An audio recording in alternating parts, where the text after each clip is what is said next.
Hello everyone, welcome to my tech अभ्यासिका YouTube channel. Friends, आजच्या क्लासमध्ये आपण DVCS म्हणजे मार्केटमध्ये जो आला आहे डिस्ट्रीब्युटेड व्हर्जन कंट्रोल सिस्टम, यासाठी सर्वात जास्त जो पॉप्युलर आहे तो आहे गीट. आता मी पहिले गीटबद्दल कॉन्सेप्ट सांगतो की गीट कशा प्रकारे आलं, त्याबद्दल मी माहिती सांगतो. त्यानंतर आपण गोष्ट करणार की तो कशा प्रकारे यापेक्षा चांगला आहे CVCS च्या कंपॅरिझनमध्ये DVCS. तर आता गोष्ट करणार DVCS म्हणजे डिस्ट्रीब्युशन व्हर्जन कंट्रोल सिस्टम. तर CVCS नंतर आलं DVCS, distributed version control system, आणि गीट जो आहे तो एक डिस्ट्रीब्युटेड व्हर्जन कंट्रोल सिस्टम आहे. तर आपल्याला कोणी क्वेश्चन पण विचारू शकतात, गीट कोणत्या प्रकारचे व्हर्जन कंट्रोल सिस्टम आहे किंवा व्हर्जनिंग कंट्रोल सिस्टम कशाला म्हणतात, किंवा CVCS आणि DVCS मध्ये डिफरन्स काय आहे याबद्दल पण आपल्याला विचारू शकतात. तर ह्या सर्व गोष्टी आपल्याला माहिती असायला पाहिजे. तर आपण यामध्ये गोष्ट करणार आहे गीट का बरं बनवलं आहे गीटला, आणि गीटला कोणी बनवलं आहे, तर याबद्दल आता आपण गोष्ट करणार. तर पहा गीटबद्दल माहिती सांगतो आणि गीटला कोणी बनवलं या गोष्टी पण मी सांगून देतो. याच्या पहिले पण मी गीटबद्दल सांगितलेलं आहे मागच्या क्लासमध्ये.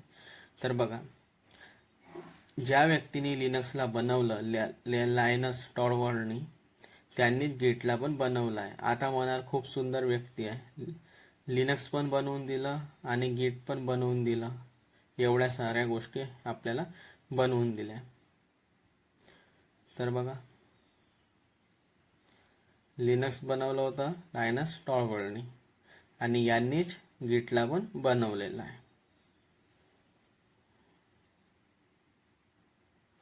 केव्हा बनवलं होतं गीटला? 2005 मध्ये बनवलं होतं, आणि याच 2005 मध्ये पहिला व्हर्जन आलं होतं.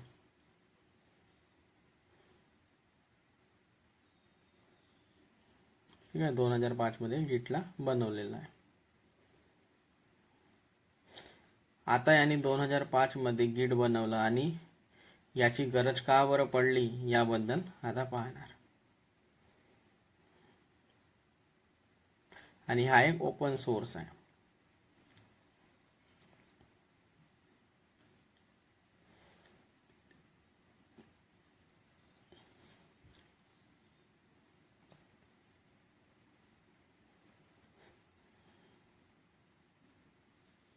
तर पहा, 2005 मध्ये 2005 पहिलेपासून लिनक्स जो आहे तो व्हर्जन कंट्रोल सिस्टम यूज करत होता. त्याचं नाव होता बिटकीपर. तर बिटकीपर हा दुसऱ्या कंपनीचा प्रोडक्ट होता, ज्याला थर्ड पार्टी सॉफ्टवेअर आपण म्हणत होतो किंवा होता. थर्ड पार्टी सॉफ्टवेअर होता बिटकीपर, ज्याला लिनक्स जो आहे याला यूज करत होता व्हर्जनिंगसाठी किंवा व्हर्जन कंट्रोल करण्यासाठी.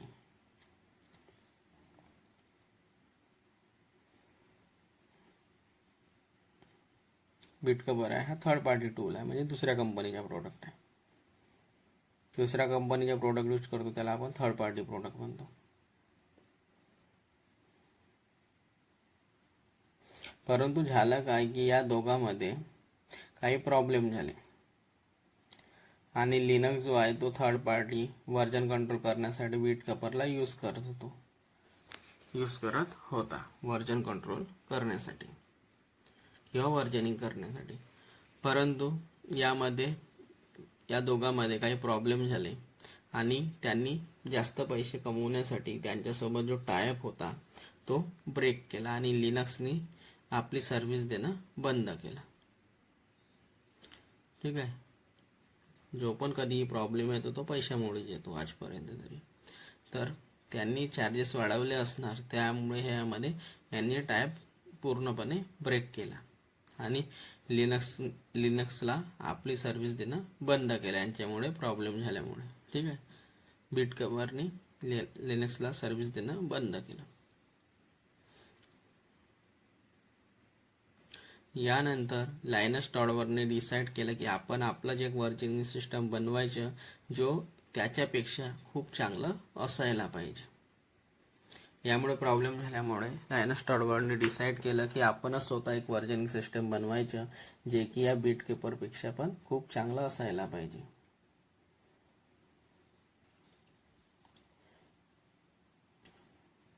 आणि यासाठी जो टूल यूज केलं यांनी तो आहे गिटचं यूज केलं. ॲक्च्युअली मध्ये हा लिनक्स कर्नलवरच काम करतो गिट. तर गिट जो आहे तो लिनक्स कर्नलवरच काम करतो, स्पेशली लिनक्ससाठी डिझाईन केलं गेलं आहे.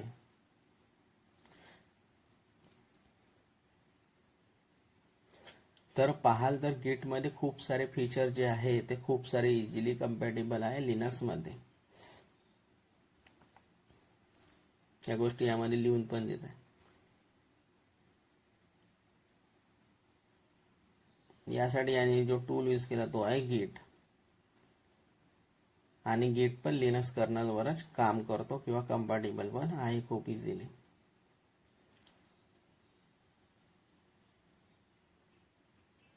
आणि गिटचे जे फीचर आहे ते लिनक्स सोबत खूप कम्पॅटेबल आहे.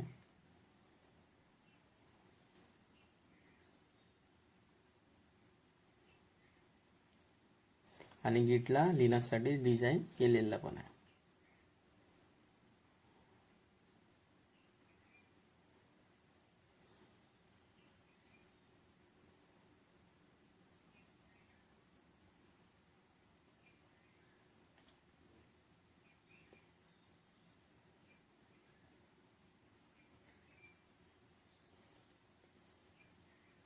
कारण याला लायनस टॉर्वाल्डने बनवलं आणि यांनीच लिनक्सला पण बनवलं आहे.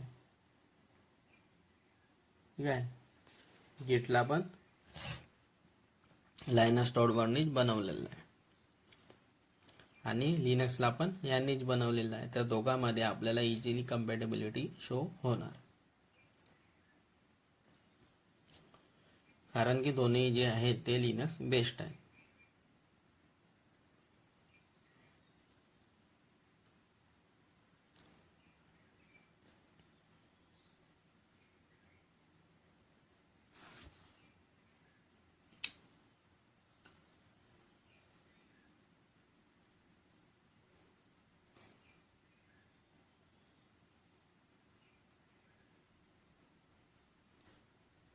आणि दुसरं गिट काय आहे, गिट इज अ सॉफ्टवेअर. एक सॉफ्टवेअर आहे, एक टूल आहे. याला आपण इंटरनेटमधून डाउनलोड करून आपल्या लॅपटॉप पीसी मध्ये पण यूज करू शकतो.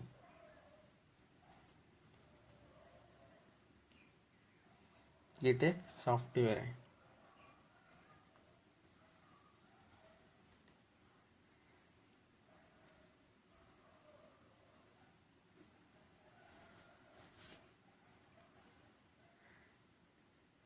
आणि याला आपण इंटरनेटच्या माध्यमातून डाउनलोड करून आपण याला यूज करू शकतो आपल्या लॅपटॉप पीसी मध्ये.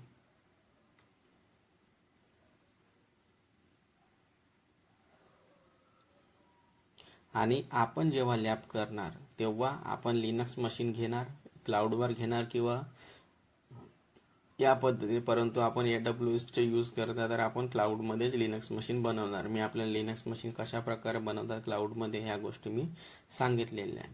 तर आपण जेव्हा लॅब करणार तेव्हा लिनक्स मशीन घेणार आणि त्यामध्ये गिटला इन्स्टॉल करणार आणि त्यामध्ये आपल्याला मिळून जाणार पॅकेज मॅनेजर मधून आपण त्याला डाउनलोड करणार किंवा मॅकमध्ये गिट बाय डिफॉल्ट राहतो. आणि आपल्या विंडोज मशीनमध्ये पण गिट इन्स्टॉल करायचे असेल तर त्या गोष्टी पण आपण करू शकतो.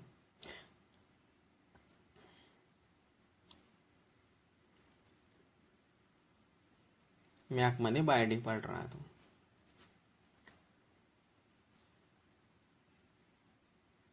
गिट जो आहे हा एक व्हर्जन कंट्रोल सिस्टम आहे, ज्याला लायनस टॉर्वाल्डने डिझाईन केला आहे.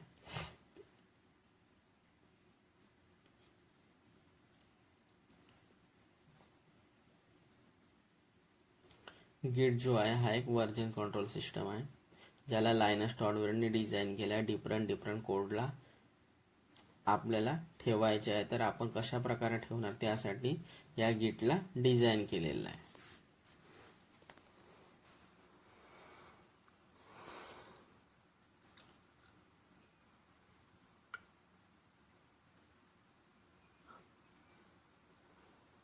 डिफरंट व्हर्जनला ठेवण्यासाठी, म्हणजे मेंटेन करून ठेवण्यासाठी या गिटला डिझाईन केलेला आहे.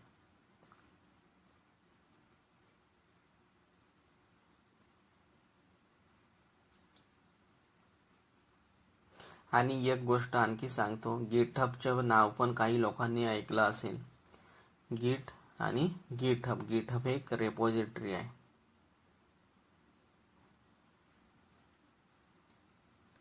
आणि हे दोनही वेगवेगळे आहेत. गिट आणि गिटहब हे दोनही वेगवेगळे आहेत.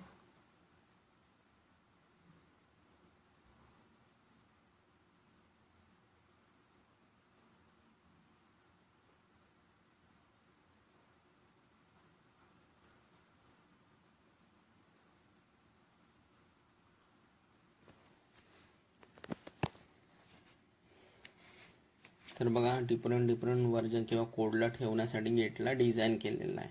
आणि यामध्ये आपण ऐकला पण असेल गिट आणि गिटहब. तर हे गिट आणि गिटहब हे दोन्ही वेगवेगळे आहे. खूप लोकांना नाव ऐकलं असेल गिटहब.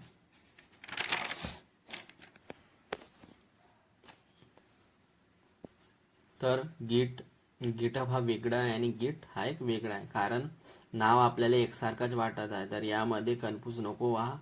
ह्या वेगवेगळ्या गोष्टी आहेत दोन्ही. गिटहब रेपॉझिटरी लेवलवर काम करतो, रिमोट सर्व्हर लेवलवर काम करतो. गिटहब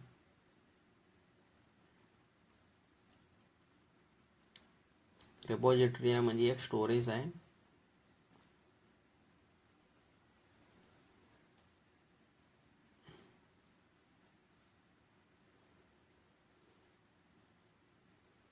ज्यामध्ये आपण आपले कोड स्टोअर करून ठेवतो. गुगलमध्ये सर्च केलं तर गिटहब बद्दल माहिती येणार आणि गिटहब मधले आपल्याला कोड पण शो होऊन जाणार. तर गिटहब एक रेपॉझिटरी लेवलवर काम करते, रिमोट सर्व्हर लेवलवर काम करते. आणि गिट जो आहे तो वर्किंग पेस म्हणजे व्हर्जन कंट्रोल सिस्टमवर काम करतो.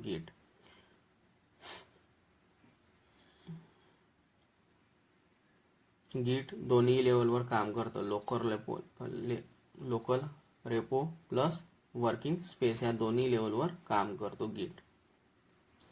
लोकल रेपो म्हणजे हार्ड डिस्कमध्ये पण डेटा स्टोअर राहतो आणि सेंट्रलाइज मध्ये पण आपण डेटाला स्टोअर करू शकतो.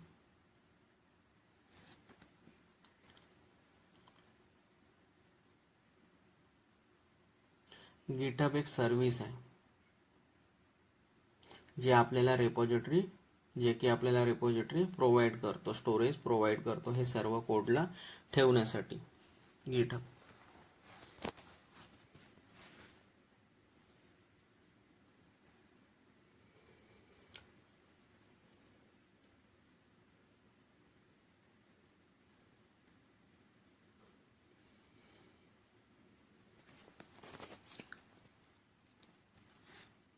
गिटचे कॉन्सेप्ट आपल्याला लोकल मशीनवर आहे. गिटचे जो कॉन्सेप्ट आहे तो लोकल मशीनवर आहे, कारण की आपण हार्ड डिस्कमध्ये स्टोअर करून ठेवतो.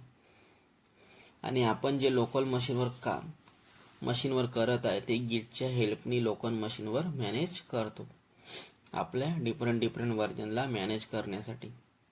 कारण की आपल्याकडे खूप सारे कोड असतात आणि त्यामध्ये अपडेट केला तर त्याचे खूप सारे व्हर्जन तयार होतात. तर त्यांना मॅनेज करण्यासाठी आपण गिटचं यूज करतो आपल्या लोकल मशीनवर.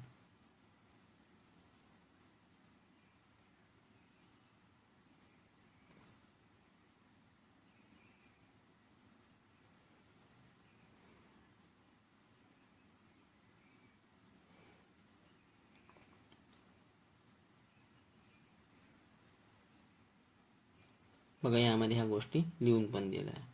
आणि गिटहब जो आहे त्यांना रिमोटली एक सेंट्रलाइज जागेवर ठेवण्याची मेथड आहे. कारण की आपण गिटहब सेंट्रलाइज रेपॉझिटरीसाठी यूज करतो, ज्यामध्ये आपण आपले कोड वगैरे अपलोड करतो. आणि गिटहब जो आहे यांना रिमोटली एक सेंट्रलाइज जागेवर ठेवण्याची एक मेथड आहे. त्या डेटाला क्लाउडवर ठेवण्याची एक मेथड आहे असं समजा. म्हणजे एक सेंट्रलाइज स्टोरेज आहे ज्यामध्ये आपल्याला इंटरनेटचा यूज करून आपण त्यामध्ये स्टोअर करून ठेवू शकतो.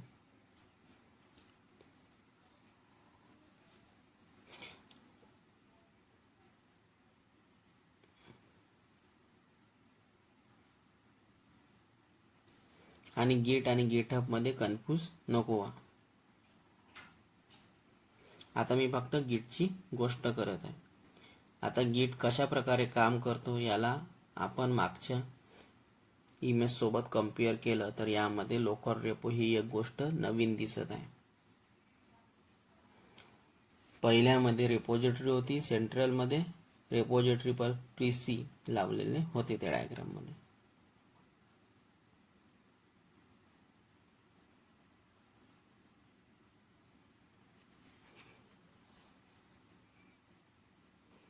तर पहा यामध्ये मी लिहून पण देत आहे.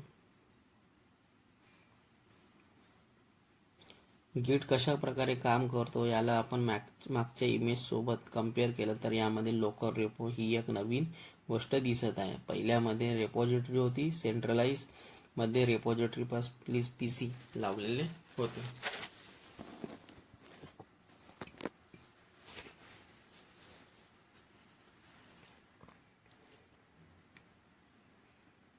रेपोजिटरी प्लस पीसी लावलेले होते.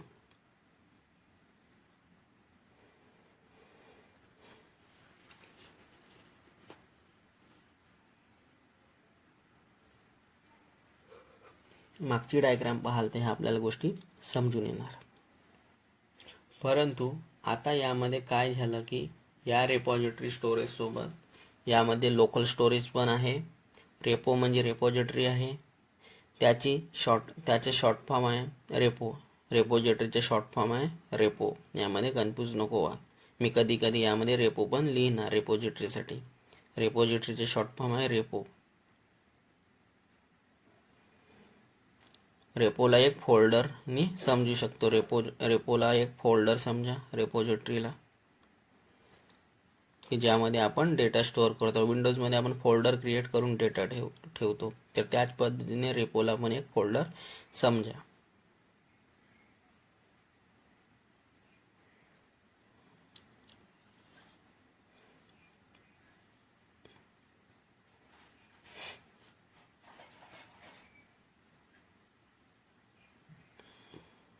तर रिमोट फोल्डर आहे हा आपल्या लोकल रेपो म्हणजे लोकल मशीन मध्ये फोल्डर आहे. म्हणजे जो कोड आपण रेपोजिटरी मध्ये अपलोड करत आहे, म्हणजे सेंट्रल रेपोजिटरी म्हणजे गिटहब मध्ये अपलोड करत आहे, तो आपल्याला पहिले लोकल रेपो मध्ये ठेवावा लागणार. म्हणजे हार्ड डिस्क मध्ये आपल्या म्हणजे कॉम्प्युटर मध्ये ठेवावं लागणार. त्यानंतर आपण त्याला रेपोजिटरी मध्ये अपलोड करून देणार आणि रेपोजिटरी मध्ये एक कॉपी त्याची स्टोअर करून देणार. पहिली एक कॉपी आपल्या हार्ड डिस्क मध्ये राहणार, म्हणजे आपल्या फोल्डर मध्ये स्टोअर राहणार, म्हणजे लोकल रेपो मध्ये स्टोअर राहणार. त्यानंतर त्या कोडला आपण अपलोड करून देणार सेंट्रल रेपोजिटरी मध्ये. कारण की सेंट्रल रेपोजिटरी मध्ये मधून कोणी पण त्या कोडला ऍक्सेस करू शकतो आपले एम्प्लॉई, कारण की आपल्या हार्ड डिस्क मधून ऍक्सेस नाही करू शकणार. तर त्यासाठी आपण त्याला अपलोड करून देतो. याच्याने काय होणार की आपली एक कॉपी रेपोजिटरी मध्ये राहणार आणि एक कॉपी लोकल रेपो मध्ये राहणार. लोकल रेपो हा पीसीचा आहे एक भाग आहे. कम्प्युटर मध्ये हार्ड डिस्क आहे, त्यामध्येच आपल्या एक फोल्डर मध्ये राहते रेपोजिटरी नावाने. .git नावाने याच्यामध्ये आपला एक डेटा स्टोअर राहतो.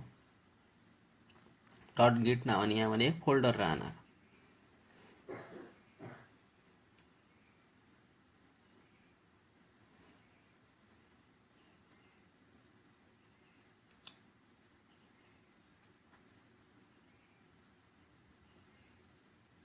कोडला आपण अपलोड करणार.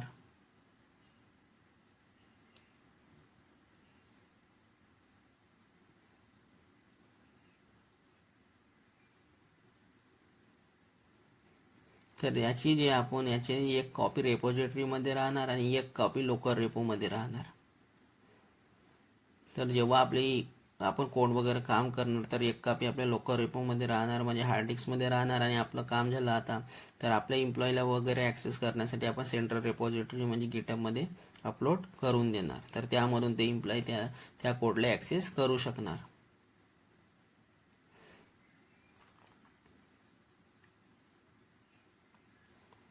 आणि यामध्ये .git नावाने याच्या आतमध्ये आपला डेटा स्टोअर राहणार.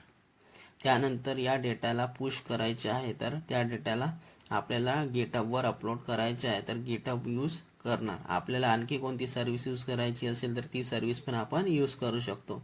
यामध्ये बीट बकेटच्या पण आपण यूज करू शकता. असं नाही की गिटहबचे यूज करणार, बीट बकेटचे पण आपण यूज करू शकतो.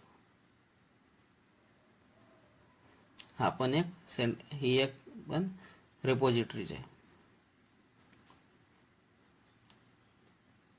असं नाही की गिटला गिटहब मध्येच अपलोड करणार. आपण कोणत्या पण सर्व्हिसचे यूज करू शकता आपल्या डेटाला स्टोअर करण्यासाठी. आपल्या मर्जीने आपण कोणत्या पण सॉफ्टवेअरला किंवा थर्ड पार्टी टूलला किंवा कोणत्या पण रिपॉझिटरीला आपण यूज करू शकता, परंतु मी यामध्ये गिटहबला यूज करणार आहे.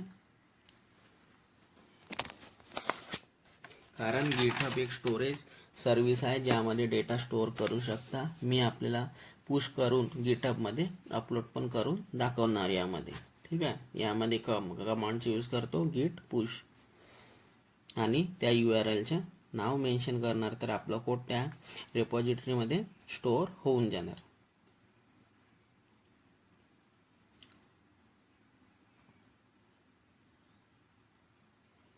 तर गिटहब खूप सुंदर रिपॉझिटरी आहे आणि मी आतापर्यंत गिटहबचे यूज केलेलं आहे, बीट बकेटचे यूज केलेलं नाही आहे आणि खूप लोक गिटहबचे यूज करतात.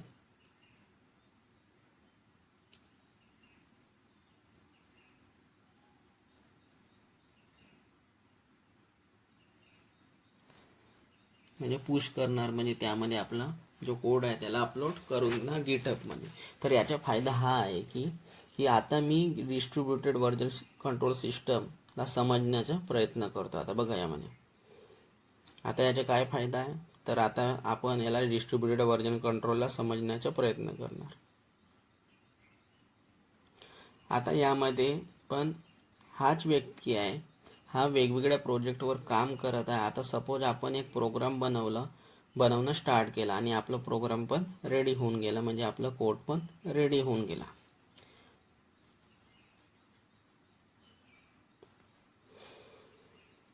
मी कॉन्सेप्ट बाय कॉन्सेप्ट मी सांगत आहे, कशा पद्धतीने काय झालं, काय काय गोष्टी झाल्या इन्व्हॉल्व त्यामध्ये, या पद्धतीने मी कॉन्सेप्टला समजावून सांगत आहे. आता आपलं कोड रेडी झाला आहे. आता दुसऱ्या दिवशी आपण आणखी आलो, आपण त्या प्रोग्राममध्ये थोडं प्रोग्राम आणखी ॲड केलं, त्याच कोडमध्ये आणखी कोड ॲड केलं. आता एवढं प्रोग्राम ॲड झालेला आहे, म्हणजे ह्या कोडमध्ये हा एवढा आता रेडी झालेला आहे. त्यामध्ये त्या जुन्या कोडमध्ये आणखी दुसऱ्या दिवशी काहीतरी आणखी ॲड केलं.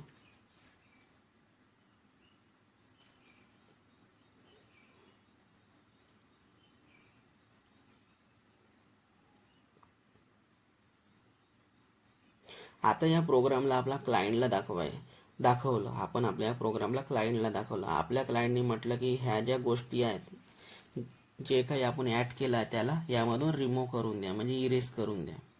तर आपण म्हणणार की ठीक आहे, याला आपण इरेज करून देणार.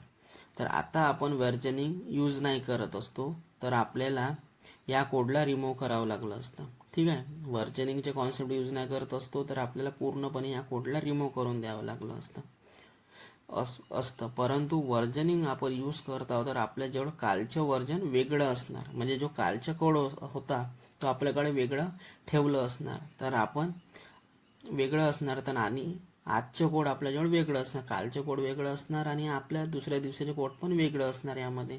तर आपल्याला तो कोडला आजच्या कोडला आपण रिमूव्ह करून दिला, तर आपण कालच्या व्हर्जनला उचलणार आणि त्यामध्ये आपण काम करायला सुरुवात करून देणार. तर यामध्ये काय होणार की हा जो कॉन्सेप्ट आहे, PC1 हा व्यक्ती आपलं कोडवर काम करत आहे आणि PC2 PC थ्रू आपापले वेगवेगळे काम करत आहे, आपापल्या कोडवर काम करत आहे. तर यामध्ये हा डिसएडव्हान्टेज सेंट्रलाइजमध्ये या पद्धतीने होते. तर यामध्ये डिस्ट्रीब्युटेडमध्ये या प्रकारच्या डिसएडव्हान्टेजला कमी केलेलं आहे. तर आता आपण आपल्याला वाटलं की कोणत्या कोडला क्लायंटला योग्य नाही वाटत तर त्या कोडला रिमूव्ह करून पण आपण आपल्या जुन्या कोडमधून आपण काम करू शकतो. तर हा डिस्ट्रीब्युटेड व्हर्जन कंट्रोलचा हा एक खूप मोठा फायदा आहे. यामध्ये आपल्याला पूर्ण कोड रिमूव्ह करावं नाही लागत, कारण की आपल्याजवळ याचे काही आपल्याजवळ व्हर्जन असतात. तर आपण त्या व्हर्जनला आपण उचलून आपण आपलं काम चालू करू शकतो, कारण की व्हर्जन आपल्यामध्ये म्हणजे कोड आपल्याजवळ अवेलेबल असतात. कारण की यामध्ये आपण सर्व लोक डिस्ट्रीब्युटेड व्हर्जन कंट्रोल सिस्टममध्ये काम करत आहे, म्हणजे सर्व लोक वेगवेगळ्या कोडमध्ये काम करतात. तर त्याची कॉपी आपल्याजवळ एक राहते. तर त्यामध्ये आपल्याला जुनं कोड योग्य वाटत आहे तर आपण जुन्या कोडला उचलून आपण त्यामध्ये काही ॲड करून आपण पूर्णपणे काम करू शकतो. तर या पद्धतीने कॉन्सेप्ट आहे डिस्ट्रीब्युटेड व्हर्जन कंट्रोल सिस्टमच्या. तर फ्रेंड्स, या व्हिडिओमध्ये एवढंच. Bye bye.